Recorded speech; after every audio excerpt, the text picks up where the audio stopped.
Gracias, Padre bendito, por todo este tiempo. Te damos las gracias y pedimos, Señor, que tú nos guíes y ponemos en tus manos, Señor, este tiempo. Que, Señor, el tiempo que vamos a realizar para dar las pautas sobre esta temática, Señor, que tú nos permites realizar. Queremos, Señor, que tú nos guíes en todo y también hablar los corazones de nuestros hermanos con respecto a esta tarea tan importante. En el nombre de Jesús te damos gracias, Señor. Amén. Amén. Muy bien, la predicación. Un mensaje de esperanza para el mundo contemporáneo.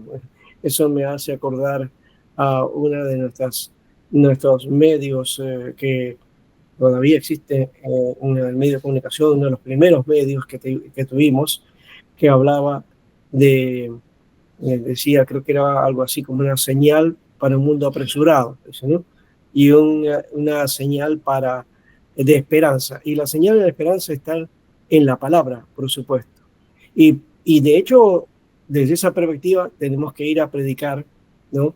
En ese anuncio, no solamente por el mandato que nos da la palabra, sino como una necesidad muy sentida que Pablo mismo nos asume, nos da y nos desafía. Y vamos a ver qué es el arte de la predicación, ¿no? La predicación es un arte de una manera, ¿sí? Y ese arte tiene que ver con la homilética, seguramente ya desconocen esto, ¿no? Que es la homilética, que viene a ser el arte de la ciencia, de predicar. Aquí no hemos hablado acerca, no lo puse, pero la palabra hermenéutica, perdón, sí, la homilética tiene que ver entonces con la homilía, con el anuncio, con dar la palabra, ¿no? De ahí viene homilía, ¿no? Arte y ciencia de predicar para comunicar el mensaje de la palabra de Dios. Y esta palabra tiene que ver con esta palabra que en griego se conoce como proclamación. La proclamación es el querigma, ¿no? Que para algunos ya tenemos algunos años en el Señor, pues querigma es una palabra muy recurrente, muy, digamos, parte de nosotros, ¿no? Por el hecho de que tuvimos un grupo musical peruano que se llamaba así, querigma. Y querigma significa proclamación, ¿no? Querigma o quirigma, básicamente, de acuerdo a la pronunciación iotásica del griego. Y la homilética, entonces, organiza todo, o sea, se organiza el material, prepara el bosquejo, ¿no? Para poder predicar efectivamente, ¿no? Algunos mencionan que para predicar no necesitamos prepararnos, ¿no? Que no necesitamos más que orar al Señor, leer la Biblia y luego ser guiados por el Espíritu Santo a la hora de hablar, ¿no? Y se aplica el texto ese de que Dios te va a dar la palabra o el Espíritu te va a guiar y te va a decir qué cosa o cómo debes decir. Eso está en un contexto que aparece delante de un juicio, una situación de presión y no va para este aspecto ni para la tarea de la predicación. Así que la predicación tiene que ver con un cuidado también, ¿ya? Y viene a ser también otro aspecto, se presenta entonces el estudio de sermones, ¿no? Y modelos que necesitamos nosotros reconocer. Ahí están los sermones de Spurgeon. Hay un libro muy clásico que se llama El discurso a mis estudiantes. Y ese libro menciona acerca de cómo era la forma de predicar. Claro, la forma de predicar de la época de Spurgeon, ¿no? Porque ha habido cambios en el proceso, las culturas varían, cambian, desarrollan, y entonces hay otras formas que van desarrollándose, van apareciendo y se dejan de lado algunas otras que son parte de la cultura que ya no está con nosotros. Entonces, es un proceso y por lo tanto la predicación también tiene que actualizarse, la predicación tiene que tener relevancia, ¿no? Entonces, diciendo las cosas pues de un modo claro y concreto, ¿no? Muy bien. Entonces, esa es la herramienta para el ministerio de la predicación, la homilética, ¿ya? Y es parte del ministerio de la palabra, ¿no? Entiendo que el ministerio de la palabra o los dones de la palabra no solamente se reducen a la predicación, y nosotros hemos tenido, por ejemplo, dentro del mundo protestante, digamos, la relevancia de la predicación, ¿no? Y esto viene porque cuando aparece, ¿no?, todo el movimiento, la Iglesia de Roma pues no tenía la predicación como centro dentro de los servicios, ¿no? La predicación sí se hacía, pero por otro lado, simbólicamente nos muestra este detalle que no era principal cuando el púlpito estaba a un costado y el sacerdote predicaba desde ese lado, ¿no? Porque la centralidad dentro de Roma es el momento de la Eucaristía, ¿no? Esa es la centralidad, ¿no? Para nosotros la centralidad es la predicación, ¿no? Y la cena del Señor también tiene su lugar, pero esto lo hacemos también, pero no lo hacemos en todos los servicios, aunque en algunas iglesias sí lo hacen en cada servicio, ¿verdad?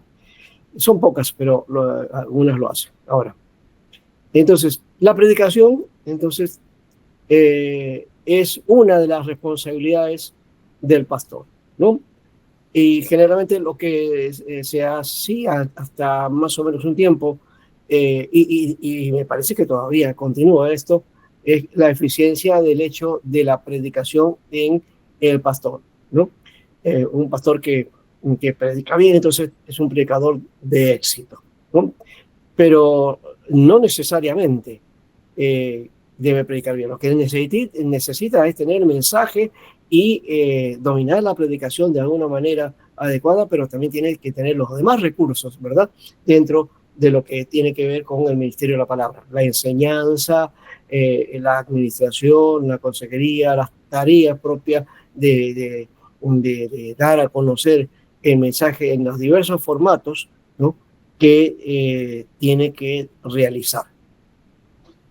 Ahora, nosotros aquí estamos basándonos en 1 Corintios 1:21 de una manera, porque Pablo, como ya lo mencionamos también, él nos dice de esta manera: pues ya que en la sabiduría de Dios el mundo no conoce a Dios, mediante la sabiduría agradó a Dios salvar a los creyentes por la locura de la predicación. Y cuando está hablando de locura de la predicación, lo está haciendo en términos del mundo y la cultura griega, ¿no? Que para ellos este mensaje era locura, ¿no? En un momento Pablo también dice que este mensaje de salvación es de tropiezo para los judíos, ¿no? Entonces, aquí tenemos, ¿no?, locura y tropiezo, ¿no?, tanto para gentiles como para judíos, ¿no? Entonces, y de hecho que la necesidad de predicar la palabra se da en el contexto de el anuncio, ya hemos dicho el querigma, que era una manera del uso antiguo de las proclamaciones, ¿no? Digamos, el que proclamaba, el que anunciaba, ¿no?, eh, los avisos, anuncios y predicadores y leyes y normas y edictos en las plazas, ¿no?, a voz en cuello. Entonces eso era la proclamación. Bajo ese criterio es que Pablo entonces está trabajando también este aspecto, ¿no? Bien. Ahora, también nos dice Pablo de una manera cuando menciona que él no fue a los Corintios, y esto está en el capítulo 2, dice: no fui con excelencia de palabras o de sabiduría, pues me propuse no saber entre vosotros cosa alguna, sino a Jesucristo y a este crucificado, ¿no?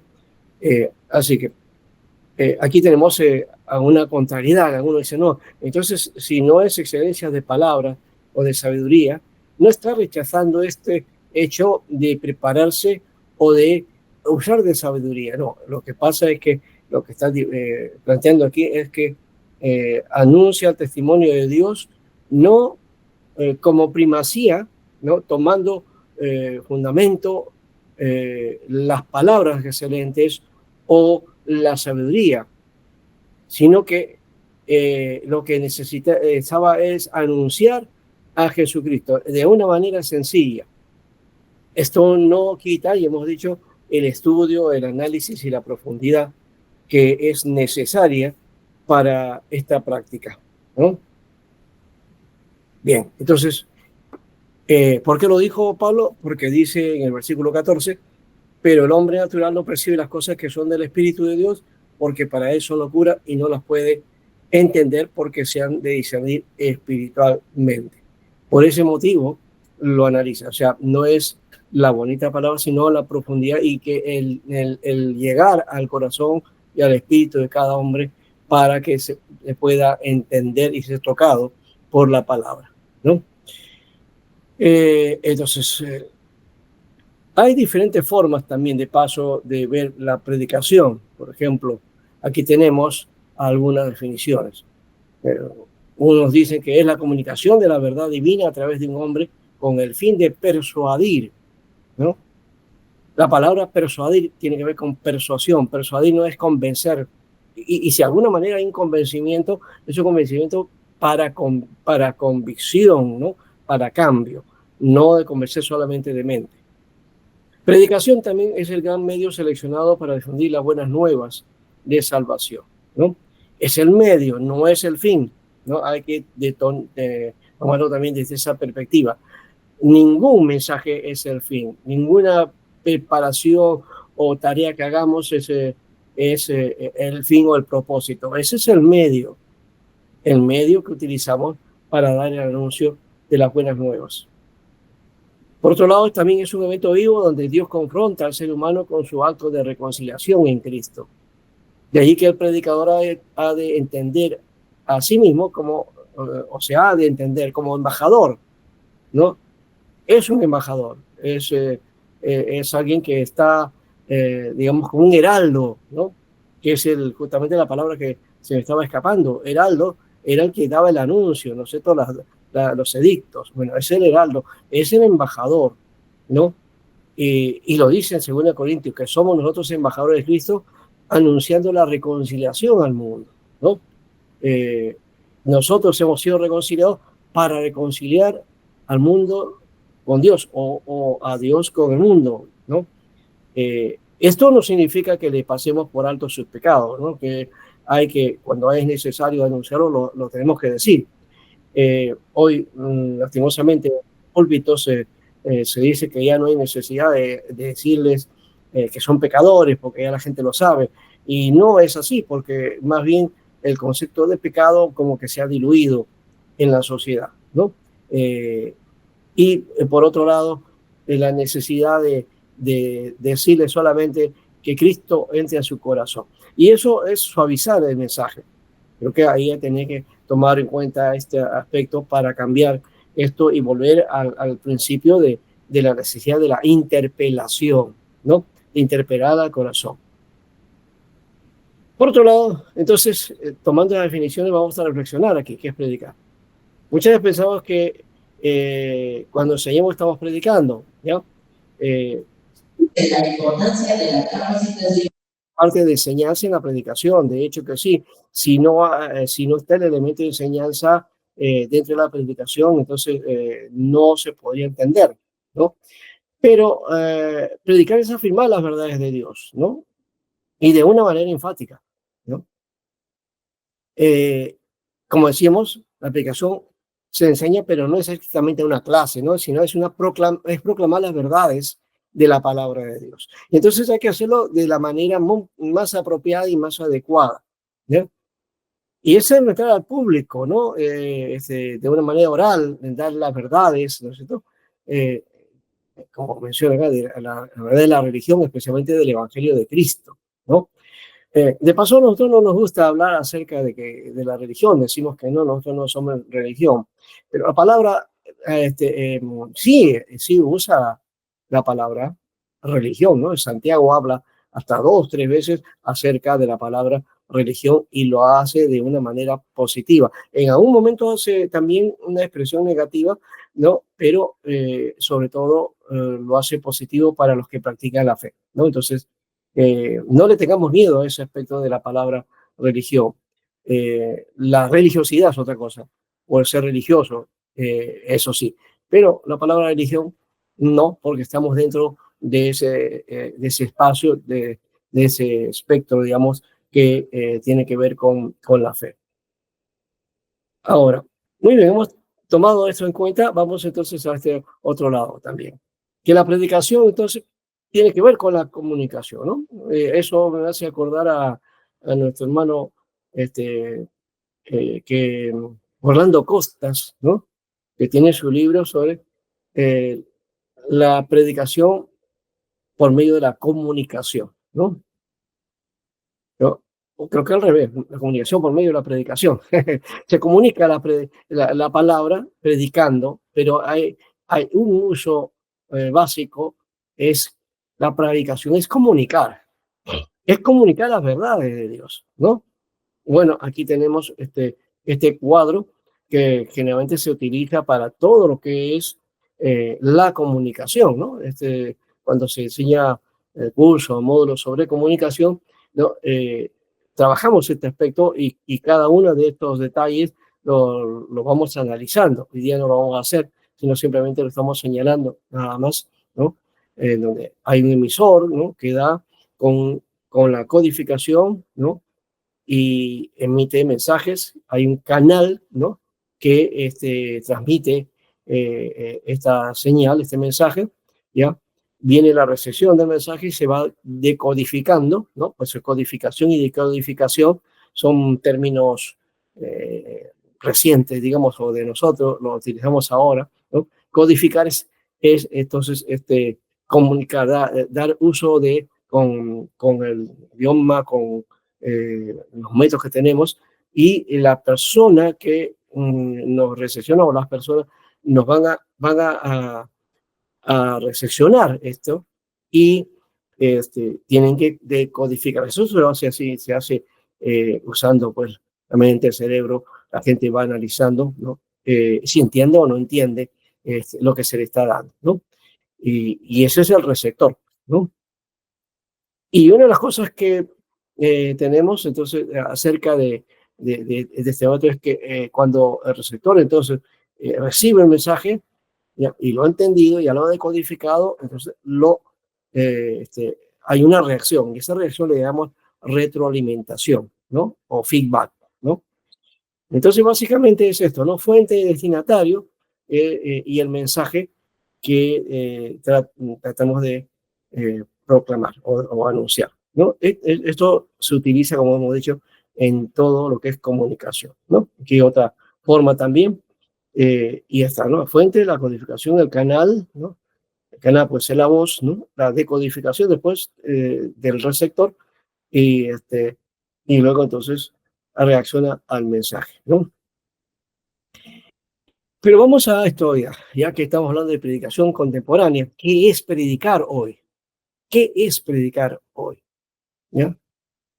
Predicar en estos tiempos donde la imagen y lo visual domina la sociedad es un desafío, ¿no? Porque hoy día la gente ya no quiere escuchar, la gente lo que quiere es ver, ¿no? Y está en las pantallas, está fijo en los colores, en las imágenes, y todo es imagen hoy día, ¿no? Por eso hasta para la comunicación usamos iconos, ¿no? O por lo menos los jóvenes utilizan iconos. Algunos nos resistimos a hacer eso y usamos la palabra, los símbolos que nosotros utilizamos que se puedan entender, pero otros para resumir algunas cosas ya le ponen un dibujito y ya, con eso parece que estemos llegando a la época de los jeroglíficos, ¿no? Los jeroglíficos ustedes saben que eran signos, ¿no?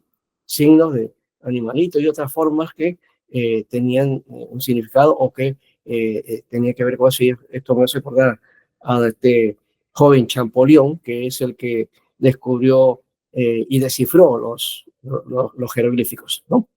Muy bien. Ahora, ¿qué nos dice entonces Timothy Keller en cuanto a la predicación? ¿Ya? Y menciona a Peters, ¿no? gran profesor, ¿no? Y entendía, que entendía sobre la predicación. Él dice, llamamos predicación al discurso público formal a la congregación reunida los domingos, y es solo una forma de lo que la Biblia describe como el ministerio de la palabra, ¿no? Hechos 6.2 y Hechos 6.4. Así que Timothy Keller está mencionando el pensamiento de Peter, que está dentro de un contexto, digamos, dentro de la tradición evangélica de reunirnos los domingos, ¿no? Hoy ya no tenemos esa tradición. Y bueno, el reunirnos los domingos sí, pero la tradición básica que llamaba a la iglesia era escuchar el sermón, escuchar la predicación, porque como hemos dicho, eso era lo central. Hoy día la centralidad de la predicación está en otras cosas dentro del mundo evangélico, ¿no? Es el tiempo de alabanza, ¿no? La música. Eso ocupa un espacio mucho más grande en muchas de nuestras congregaciones, y se ha reducido el tiempo para el predicador, ¿no? Y eso ya nos denota algo. Entonces necesitamos darle el sentido, y fíjense, por eso hablamos de esto.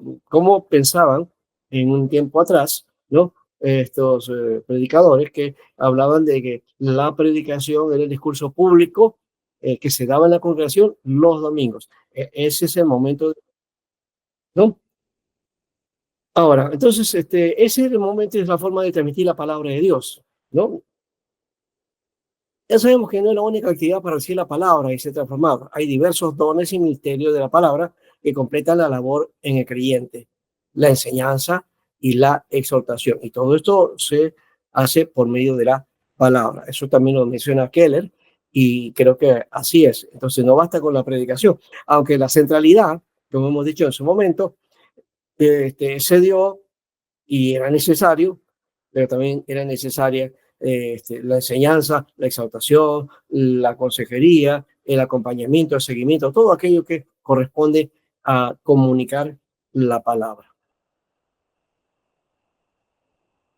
Stock también nos menciona algo más. John Stock, también otro predicador de un tiempo atrás, pero un teólogo, ¿no? Un estudioso, que fue muy relevante por los años 80, 70 del siglo pasado, ¿no? Pero que creo que su pensamiento todavía tiene relevancia, ¿ya? Hay muchas cosas. Esto me va a acordar, por ejemplo, de John McKay, por ejemplo, que ya tienen, sus escritos tienen ya cerca de más de 11 años, 100 años, perdón, y siguen siendo relevantes para nuestro tiempo, ¿no? Bueno, esto, ¿qué dice aquí? Esto dice que el sermón ya no ostenta el honor que se le solía conceder. Incluso ha pasado de moda el probar sermones. Esa clase reprensible de ronda eclesiástica, la cual consiste en visitar iglesias de forma errática con la mera intención de hacer un muestreo y comparar posteriormente los predicadores eminentes del momento. Eso se hacía en la época de Stock, ¿no? O un poco atrás. La publicación de libros de sermones que solían ser populares se ha convertido en una empresa arriesgada. En algunas iglesias el sermón se ha reducido a 5 minutos de apología, en otras ha sido reemplazada por un diálogo o un suceso. El sermón está extinto. Fíjate lo que dice Stock, perdón, ya para su época. ¿Qué diría para nuestra época? ¿No? Parece que esa ha sido la línea que se ha seguido, ¿no? Y cierto, eso de que el sermón se esté extinguido, es que en algunas iglesias ya no se predica, ¿no? O sea, hay un problema que creo que se tiene que eh, solucionar, o de alguna manera cambiar esa figura, porque la necesidad de la predicación es urgente, ¿no? O la predicación es urgente. King y Jackson también nos hablan acerca de la realidad de nuestro tiempo. Nuestra cultura cristiana se encuentra en un momento de crisis. Algunos podrían decir apatía, desánimo o incluso agitación. Y el mismo acto de predicar se encuentra en una pendiente precaria. Con demasiada frecuencia los predicadores y maestros se preocupan más por su propia imagen y popularidad que por su integridad y fidelidad. Y aquí King y Jackson nos están dando una exhortación muy fuerte, ¿no? Como decía mi esposa cuando la conocí, ¿no? el pastor tenía, le gustaba dar palos, dice, y ella decía que le gustaban los palos. Sí, ciertamente nos está dando un palo aquí. Eh, King y Jigsaw nos están dando una muestra de exhortación y movernos también, porque esto que estamos diciendo es claro, lo vemos, ¿no? Muy bien. Por otro lado, Roger Wagner también nos da aquí este hecho de que eh, se escuchan mensajes sin contenido bíblico o carentes de base bíblica y vamos, no sé, bueno, esto lo he puesto yo, ¿no? En este tiempo se escuchan mensajes sin contenido bíblico o carentes de base bíblica, apelando a los mensajes de los influencers, ¿no? O al estilo de los influencers. Por eso vamos a recordar a Roger Wagner aquí. Dice, como ministro bíblico, ya estamos acostumbrados a usar las escrituras para el contenido de tu mensaje. Ya estás acostumbrado, es decir, al contenido de tu mensaje por medio de las escrituras. Ahora te invito a examinar la manera en que los sermones en hechos también puede darte una idea de cómo dar forma a tus mensajes y a dejar que los predicadores apostólicos se conviertan en tus ejemplos de cómo dar sermones que sean poderosos y efectivos. Aquí Wagner nos está recomendando a nosotros que leamos los sermones de Hechos de los Apóstoles y examinemos la forma que tienen, ¿no? De la forma de dar mensaje ahí, ¿no? Porque esos mensajes fueron contundentes. Y si no, miremos lo que hizo Pedro, ¿no? Pedro predicó y en esa primera predicación se convirtieron 3.000. En otra predicación se convirtieron 5.000. Nunca ha habido tanta cantidad de gente convertida en un solo mensaje. Bueno, alguno dirá de repente, no, sí lo hubo, ¿no? Y Ávila tenía miles, y nuestro hermano Billy Graham también, ¿no? Que es uno de los grandes predicadores del siglo XX. Bueno, pero estamos hablando del contexto de Jerusalén, un pueblo pequeño, ¿no? Y como al solo anuncio del mensaje, ¿no? Mucha gente vino a los pies de Jesucristo, ¿no? Bien, vamos a desglosar por otro lado el aspecto del sermón rápidamente, ¿no? Es un discurso oral o hablado que debe ser oído por un auditorio, ¿no? Ya nos gustamos hablar de la palabra sermón porque como que ha caído en desuso por un lado y por otro lado damos un sentido peyorativo, negativo, ¿no? Alguno por ahí cuando viene algo y que quiere decirte algo dice, que me quieres sermonear, dice, ¿no? Como que el sermón es algo como que te interpela, te da, ¿no?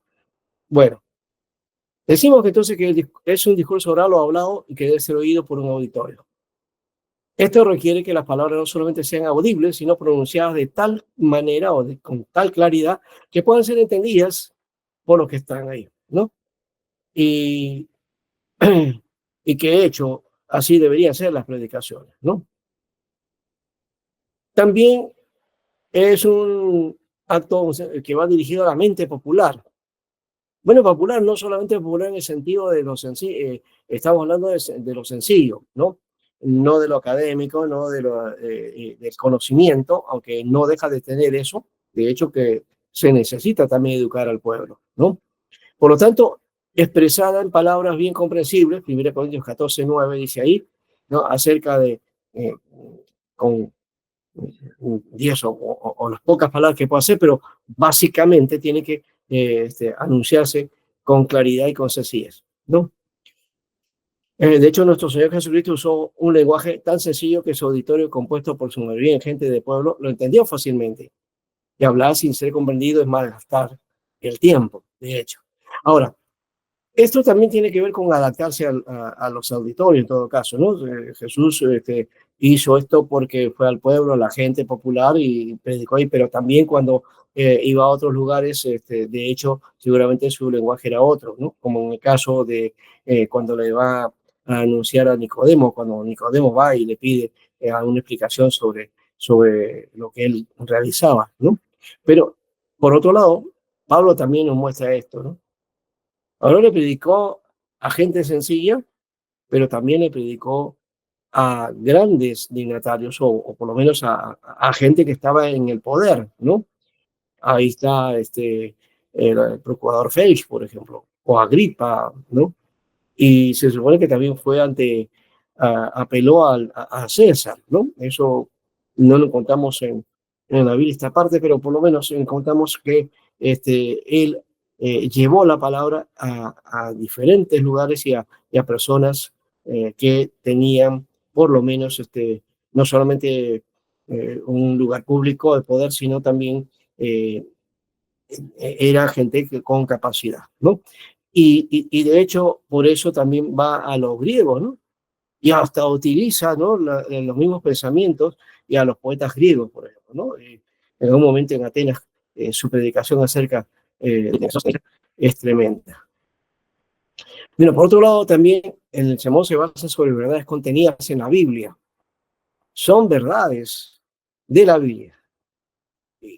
Esto elimina los discursos políticos, las disertaciones científicas o discusiones. Ciertamente que sí, pero de hecho tampoco significa que no se pueda tocar asuntos de coyuntura, ¿no? Eso lo hacían los profetas, por ejemplo. Los profetas anunciaban los males y las injusticias, la corrupción, la esclavitud, la violencia que había en su tiempo, ¿no? Y cómo la religiosidad permitía muchas cosas, ¿no? De injusticias y males, y cómo se levantaba el derecho. Eso lo dicen los predicadores, los profetas, ¿no? Entonces, cuando es necesario hacerlo, se hace, ¿no? Porque para eso estamos, ¿no? La Biblia dice que debemos ser voz profética. Ahora, pero el predicador no está llamado a tocar temas que no le corresponden, sino la pura palabra de Dios que regenera.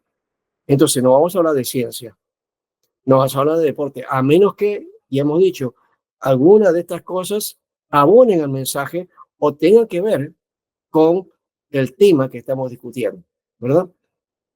Muy bien. Ahora, por otro lado, entonces, debe ser elaborado cuidadosamente. Y ahí está el proceso del bosquejo, ¿no? Esto significa que el texto ha sido examinado a la luz de su contexto. Hemos dicho, es necesario ver el contexto de la Biblia, el contexto social, el contexto religioso, el contexto político, las diversas situaciones dentro de la sociedad de aquel tiempo, ¿no? Las costumbres, ¿qué más? Las actividades que tenían, toda aquella cosa que tiene que ver con la perspectiva de una sociedad, ¿no? De un pueblo. Porque la Biblia no podemos sacar el mensaje fuera de su contexto. Cuando hacemos eso, espiritualizamos, ¿no? Diríamos, más que eso, volvemos el mensaje un mensaje espiritualista, ¿no? No un mensaje espiritual que debe ser, sino un mensaje espiritualista, que quiere decir que le sacamos de su realidad, de su contexto y lo que está queriendo enseñar en ese tiempo, le sacamos fuera de eso, lo aplicamos sin todos esos parámetros, ¿ya? Y sin tomar en cuenta también nuestra situación, ¿no? Eso no deberíamos hacerlo, de paso, ¿no? Por otro lado, entonces hay que explicar, analizar, ¿no? Cada significado, también las verdades que ilustramos, las lecciones que aplicamos, ¿no? De manera lógica, inteligente y edificante. Esto podía parecer que es contradictorio cuando hablamos de que Pablo dijo que él no iba con palabras humanas y de sabiduría. No, es que él no está rechazando el hecho de que cuando comunicamos, de todas maneras, utilizamos la lógica, la inteligencia, ¿no? Nuestro razonamiento. Y se supone que ya estamos en un proceso, cuando hemos orado al Señor y hemos preparado todo esto, estamos conscientes de que Dios nos usa como un instrumento suyo, pero necesitamos darle el mensaje dentro de lo que es nuestras características, por decirlo menos, ¿no? Esto tiene que ver con esto que se dice con respecto a la Biblia, por ejemplo, que la Biblia es palabra de Dios, pero en lenguaje humano, ¿no? Es palabra de Dios, pero en lenguaje humano. ¿Por qué? Porque fueron hombres los que realizaron el proceso o nos dejaron el legado de esta palabra que Dios había anunciado en cada momento, en cada situación que describe la palabra de Dios, la Biblia. Entonces, lo mismo es aquí, ¿no? Damos la palabra de Dios, pero lo hacemos bajo la retórica y el lenguaje de un ser humano. Y para eso entonces tenemos que tener el cuidado de estar bien preparados, que debemos tener mucho cuidado de hacer esto porque es delicado. Es trabajar con vidas, ¿no? Porque estás dándole la palabra que es palabra viva, ¿no? Pero también dice la Biblia que es palabra que cuando te cae, ¿no? Este, también te puede consumir. Entonces tenemos que tener cuidado con dar la palabra de una forma adecuada y no matar la enseñanza de la palabra, ¿no? Entonces, por eso necesitamos tres cosas aquí: la retórica, la gramática y la lógica, ¿no? La retórica es el buen uso de las palabras y de la comunicación, ¿no? ¿No? En la oratoria se utiliza eso, y también todo predicador pues tiene que tener su retórica, ¿no? Su forma de expresar. La gramática, que tiene que ver con el uso del idioma. Necesitamos hacer uso y dominar de alguna manera nuestro idioma para poder comunicar de mejor manera, ¿no? Al oyente. Y la lógica para darle transcurso, la estructura necesaria, ¿no? Del pensamiento, ¿no? Muy bien, entonces uso, elección correcta de las palabras, el arte de hablar con claridad, la gramática, pronunciando las palabras y su significado, y la lógica, que tiene que ver con la forma de pensar, razonar y estructurar, ¿no? Y mostrar los argumentos adecuados. Muy bien. Y el propósito ahora de la predicación. Dejamos ahí este aspecto que hemos dicho de la práctica del sermón. El propósito de la predicación ahora. Dependiendo del tema y del problema en cuestión, la predicación puede asumir un propósito inmediato o instrumental. Es inmediato cuando el fin que persigue se logra consumar en el acto de la predicación, ¿no? Por ejemplo, el hecho de que apelamos a que la gente acepte a Jesucristo o que venga a Jesucristo. Me gusta más decir que venga a Jesucristo que aceptar, porque nosotros no tenemos que aceptar a Jesucristo. Tenemos que venir a Él, ¿no? Y entregar nuestra vida, ¿no? No es el Señor que nos está regando, aceptando, ¿no? Perdón, nos está rogando, ¿no? Ay, pues acéptame. No, no es esa idea, ¿no? No es el hombre que tiene la voz de decir, bueno, voy a ver si te acepto o no te acepto, si me gusta esto o no me gusta. Eso no es la condición. Tenemos que llegar a ver que el mensaje de tal manera que nosotros nos convenzamos y tomamos convicción de que Dios está tocando nuestro corazón, y entonces simplemente nos queda ponernos en las manos de Dios, ¿ya? Y venir a los pies de Jesucristo. Creo que ese es el sentido de lo inmediato. Y por otro lado es lo instrumental, cuando la predicación solo alcanza una meta en el camino, ¿no? La meta de la madurez, de la consagración, las temáticas pastorales, bueno, en fin, las cosas que tienen que ver ya con las formas o clasificación o clase de predicación. Ahora, para alcanzar el objetivo final, que es el otro elemento también, es necesario mucho más que una predicación. Es necesario un proceso mucho más largo, ¿no? Y sí, es cierto que en algún momento los predicadores, los pastores, eh, hacían un uso de una temática, y creo que algunos, y por lo menos los pastores que son mucho más serios, hacen ese tipo de trabajo, que en todo el año, ¿no? Tienen ya una propuesta de predicación que van desarrollando y que ponen cada 3 meses, cada periodo, ¿no? Para darle el énfasis y así enseñar toda la Biblia o predicar la Biblia, por lo menos si se puede, toda la palabra, ¿no? Toda la escritura. Entonces, eso implica también un proceso largo, ¿no? Y de hecho que en las iglesias que se da esto, pues creo que hay mucho más edificación, ¿no? Porque predicar una cosa un día, a la semana, predicar otra cosa, otra temática al día, a la semana siguiente, como que vamos a desviarnos, ¿no? Entonces es necesario tener una temática, ¿no? Esto va dentro de lo que se conocía antes como el año litúrgico, que eso lo practicaban dentro de las iglesias históricas, dentro del protestantismo. Eso no ha sido una tradición o una, digamos, que nos dejaran los misioneros aquí en Latinoamérica. No tenemos esa costumbre, excepto de algunas iglesias históricas, como hemos dicho, que están directamente ligadas al protestantismo. El propósito general de la predicación ahora, no decía clases de predicación, es más el propósito.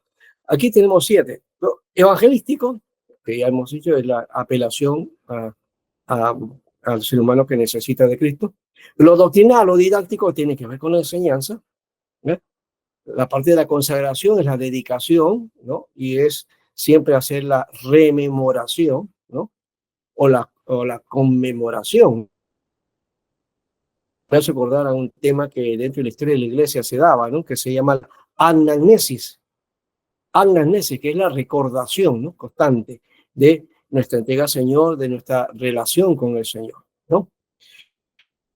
También el otro propósito es de promoción, promover, ¿no? El servicio. Me gusta más la palabra servicio que liderazgo, o sea, porque la palabra líder es de corte, una palabra inglesa que se metió ante nosotros y que tiene la connotación del que va adelante, ¿no? Básicamente eso, o del caudillo, pero servicio es mucho mejor, el servidor. La palabra no muestra eso, el servidor, el que sirve, el que se muestra, el que da y está ligado al creyente o al discípulo, ¿no? Que está junto a él, no está adelante, ¿no? Y el discípulo atrás, no, van caminando juntos, ¿no? Que es la idea que se tenía en el Oriente con respecto a al proceso de formación, ¿no? También el propósito moral que tiene que ver con la conducta, con la ética, con los principios, ¿no? La necesidad de guardar estos principios, de poner en práctica también, no solamente aprender y saber qué cosa es lo bueno y qué cosa es lo malo, ¿no? Y cómo atenderlo en medio de una sociedad que va cambiando y va desarrollando otras pautas, ¿no? Digamos, de moral o de principios que cada una de las culturas van desarrollando. Esto es relativo en cuanto a la cultura, ¿no? Pero en toda la Biblia los principios son permanentes, ¿verdad? También el mensaje alentador, o también yo le diría, el mensaje, esta manera de propósito que se llama mensaje exhortativo, ¿no? Predicación exhortativa, exhortar. Y le he puesto alentador porque suena más positivo, pero exhortar en la Biblia, que es la palabra, a ver, tiene que ver con esta paracaleo, que es la palabra, también se traduce como animar, rogar, exhortar, ¿no? Alentar, ¿no? Eh, Lastimosamente nosotros reducimos esta palabra para caleo a exhortación, nada más como a la idea de darle duro a la persona o como diríamos, eh, hablarle duro y fuerte, ¿no? ¿No? Y no es esa idea de exhortar. El exhortar es darle ánimo, impulsar a la gente, ¿no? Y entonces la predicación tiene que ver con eso también, ¿no? No es solamente eh, decir sus males nada más, sino animarlo también. Y hay otros propósitos, como el caso de la pastoral, que llena muchas otras cosas. Lo pastoral, de hecho, es guiar, ¿no? ¿Ya? Instruir y dar alimento. Y eso es una de las cosas que también hace la predicación por medio de la palabra, ¿no? Porque la palabra viene a ser el pan de vida, el alimento de vida, ¿no? Entonces, nutrir a la gente, ¿no? Y la pastoral tiene que realizar también este aspecto. Así que la palabra tiene que ver con alimentación, ¿no? Alimentar a la grey.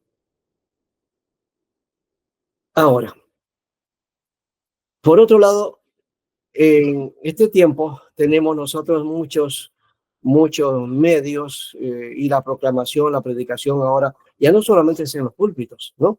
Se ha abierto este espacio y claro, mucho más a partir de esta situación que nos vino hace unos años atrás, no mucho, ¿no?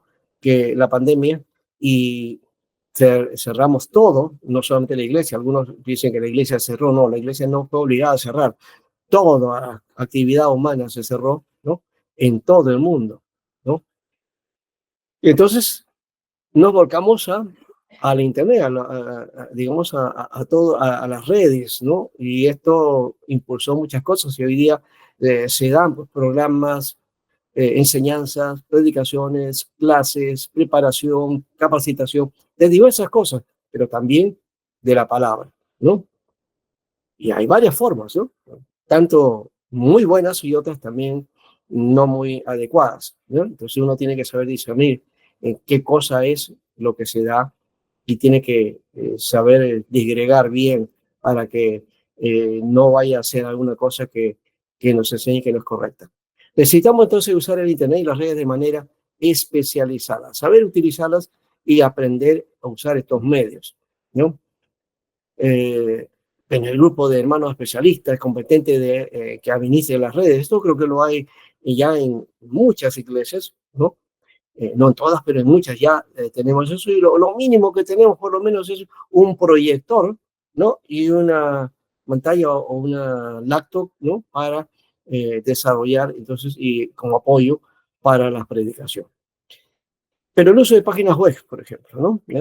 Los blogs, hoy creo que está un poco venido a menos, pero todavía están caminando, ¿no?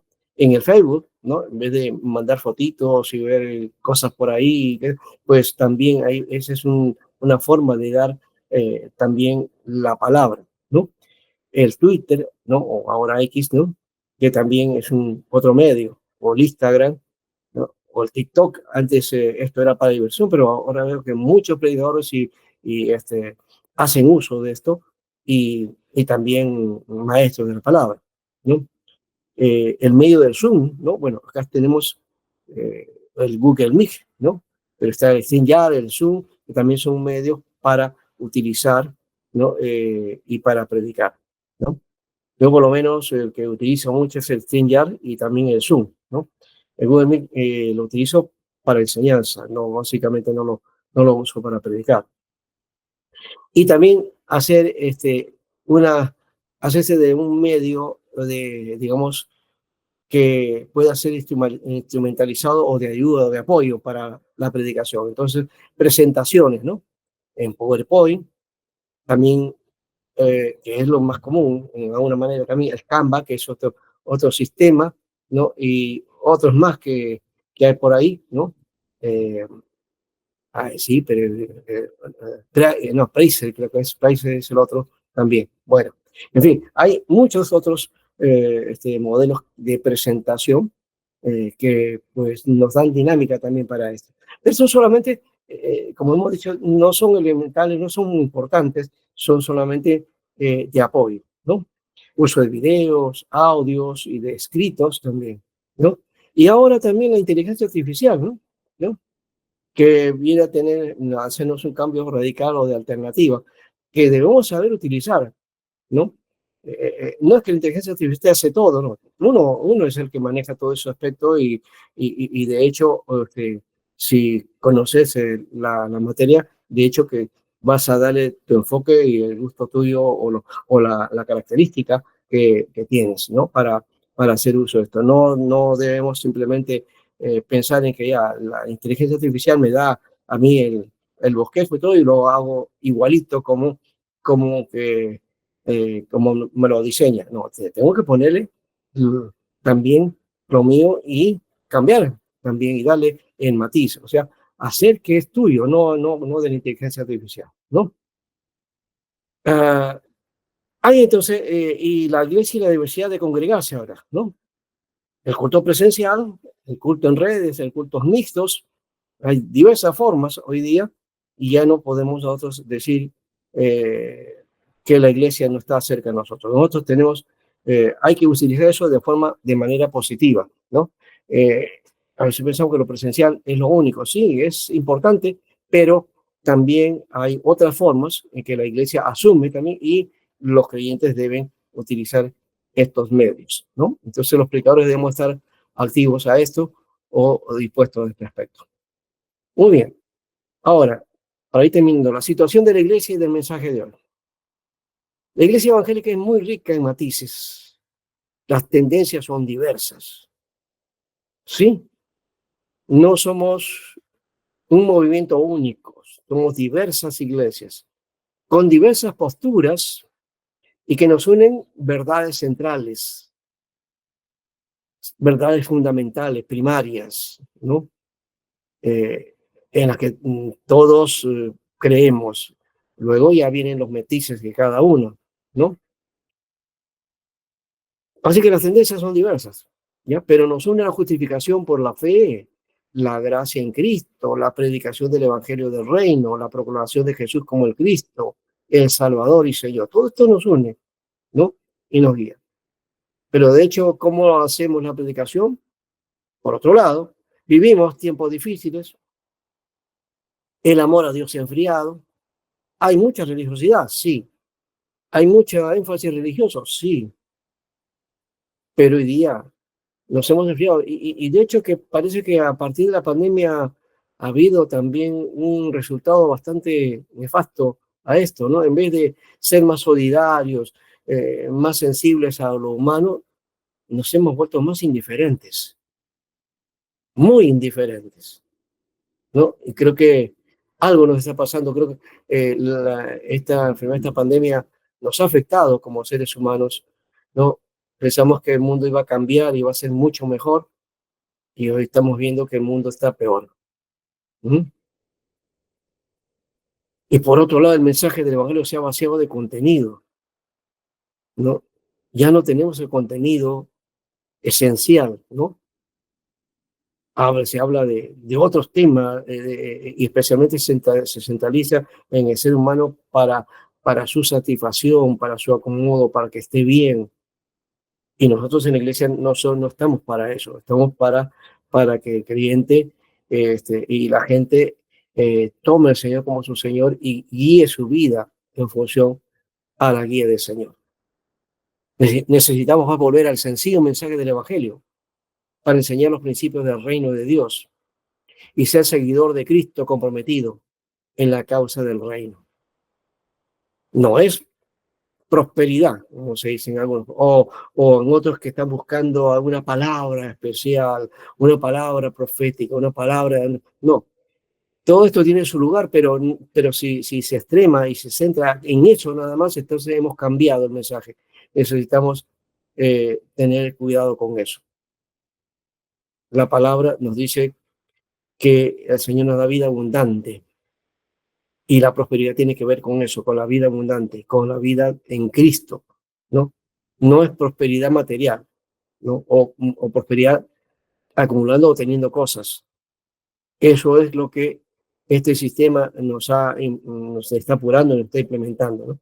Vivimos en un sistema donde lo material, el dinero, las cosas valen más que los seres humanos.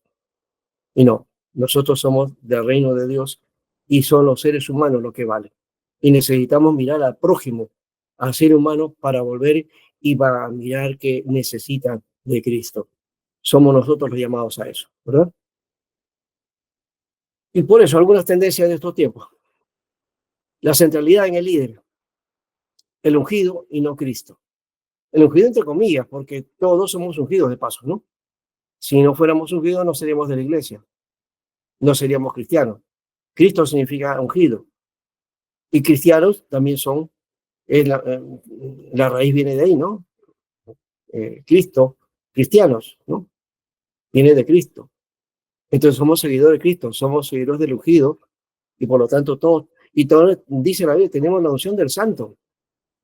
Los creyentes tienen el Espíritu Santo, entonces somos ungidos. Cultos en torno a búsqueda de emociones. Hay mucho sentido epitelial. Y ojo, no estoy hablando de algo que no conozca, porque yo he tenido mis experiencias espirituales, ¿ya? Conozco eso, pero ya se hace mucho énfasis en esto y se ha quitado el sentido. Literalidad y simbologías extremas al interpretar el texto también, ¿no? Mucho alegorismo. Hay alegorías en la Biblia, sí, hay que interpretar estas alegorías, pero no todo es alegoría en la Biblia, ni tampoco es todo literalismo. Hay partes que son literales y hay partes que son simbólicas. Pero para eso también hay que analizar el texto y ver en qué condición está también, ¿no? O el mensaje para cómo entenderlo. Por otro lado, hay mensajes alentadores sin demandas de compromiso, ¿no? Y hemos dicho mensajes positivos, ¿no? Lo que se llama el positivismo. Eso ha entrado en la iglesia, ¿no? No, tú eres un hijo de Dios, un príncipe, vale, ¿no? Todo lo puedo en Cristo que me fortalece, sacando este pasaje fuera de contexto. Palabras que encantan, pero que llevan a los propósitos del movimiento, nada más, ¿no?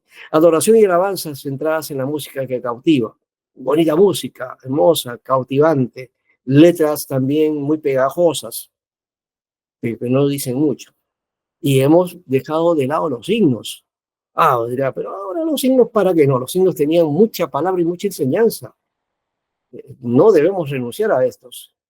En la práctica lo hemos hecho. Bueno, felicito a las iglesias que todavía en sus cultos hay himnos y los han actualizado de alguna manera, pero están los signos ahí. Jerarquización del liderazgo y los ministerios, ¿no? Esto también es otro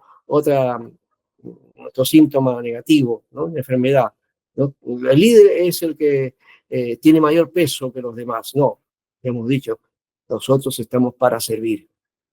Somos servidores, no somos jerarquía, ni estamos para mandar. Por otro lado, demandas a Dios, declarar, decretar, profetizar. Ahora se utiliza la palabra para poner a Dios en jaque, ¿no? Señor, tú dices tu palabra y debes cumplir con eso. Por favor, nosotros tenemos que cumplir con la palabra, no Dios. Dios ha dado la palabra para que nosotros las pongamos por obra.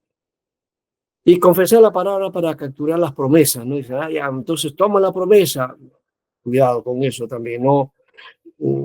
Ese uso de mantas, el uso como si fuera algo mágico la palabra. No es esa forma de practicarla. Por otro lado, sermones fuera de contexto bíblico y de la realidad que ya hemos mencionado. Y el uso de dar a cambio o en buscar un favor de parte de Dios, ¿no? Yo te doy Dios porque para que me des tal cosa. Eso se conoce como simonía, ¿no? La simonía, por Simón, ¿no? El mago, el que se practicaba en la iglesia de Roma y que Lutero justamente uno de los principios, una de las columnas de su digamos, desafío hacia la iglesia católica fue este asunto de las indulgencias. Ahora tenemos indulgencias evangélicas, ¿no? Dar para recibir algo en cambio, ¿no? Y algunos hasta